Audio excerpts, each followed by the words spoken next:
নরেন্দ্র মোদী জুমলাবাজি, মিথ্যাচার। মমতা কি বলেছেন? बीजेपी या सीपीएम और कांग्रेस এক হয়ে গেছে। অলরেডি সিট का बंटवारा कर चुकी है ममता मोदी।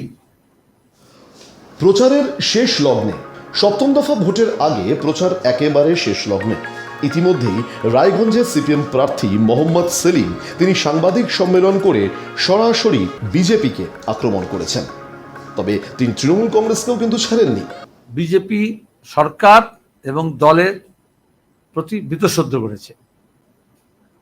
সেখানেই আমাদের দুর্ভাগ্য, তৃণমূলের অপশাসন, লুট, দুর্নীতি, এখানে জুমলাবাজ নরেন্দ্র মোদীকে নানান পুরনো জুমলা আবার যেটা অচল হয়েছে গোটা দেশে, এখানে এসে চালানোর চেষ্টা করা হচ্ছে।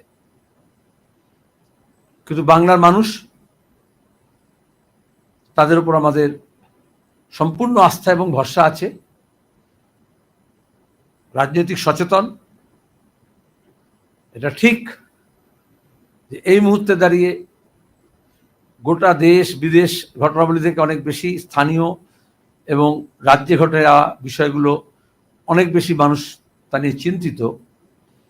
এবং ওটা তৃণমূল কংগ্রেসের এবং দলের অপদার্থতা, মস্তানি, গুন্ডামি, মাফিয়া রাজ এবং লুটতরাজ। গোটা দেশকে যারা লুট করছে তাদেরকে এখানে এসে লুট সম্পর্কে বক্তৃতা করার সুযোগ করে দিয়েছে। রামকৃষ্ণ মিশনের কথা বলছেন, সেটা তো বিজেপি তৃণমূলের কাজ করছে, তৃণমূল বিজেপির কাজ করছে। শুধু বিজেপির নেতা তৃণমূলে যাচ্ছে, তৃণমূল নেতা বিজেপি যাচ্ছে তাও না, ওদের প্রচারটা একই রকম। দুজনের প্রচারের মুখ্য বিষয় কি? সিপিএম এর বিরোধিতা। আর দুজনের মিলে এটা ঠিক করেছিল সিপিএম কে নিকেশ করব। এই মোদী 2014 সে কি বলেছিলেন? ममता को समय देना पड़ेगा गड्ढा भरने के लिए, 34 साल का गड्ढा है। যতবার অরুণ জেটলি আসতো দিল্লি থেকে ততবার মমতা প্রশংসা করে যেত। যেন একটা আমরা মমতা লুটের বিরুদ্ধে কথা বলছিলাম, কোন মুখে বলে?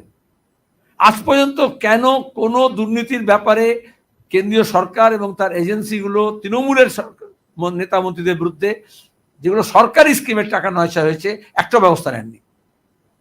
এই যে বিবেকানন্দ উড়ালপুর যখন ভেঙে পড়লো, ওটা তো আমি জানি, আমি তো নিজে আরবান ডেভেলপমেন্টের চেয়ারম্যান ছিলাম, আমার সময় একটা স্যাংশন হয়েছিল। তাহলে ওটা তো শেয়ার ছিল 65% সেন্ট্রাল গভর্নমেন্ট, 35% স্টেট গভর্নমেন্ট, যেটা Jawaharlal Nehru urban renewal mission, JNURM, ওই যেখানে সব বড় বড় বাস এসেছিল, দেওয়া ছিল, সব বাস ফুরিয়ে গেছে, শুভেন্দু বেঁচে দিয়েছে। ওটা ইউপিএ 1-এর সময় আমরা স্যাংশন করেছিলাম আরবান ডেভেলপমেন্টের। আমি আরবান ডেভেলপমেন্টের চেয়ারম্যান ছিলাম parliament standing committee. Bureau report, বাংলার পালস টিভি।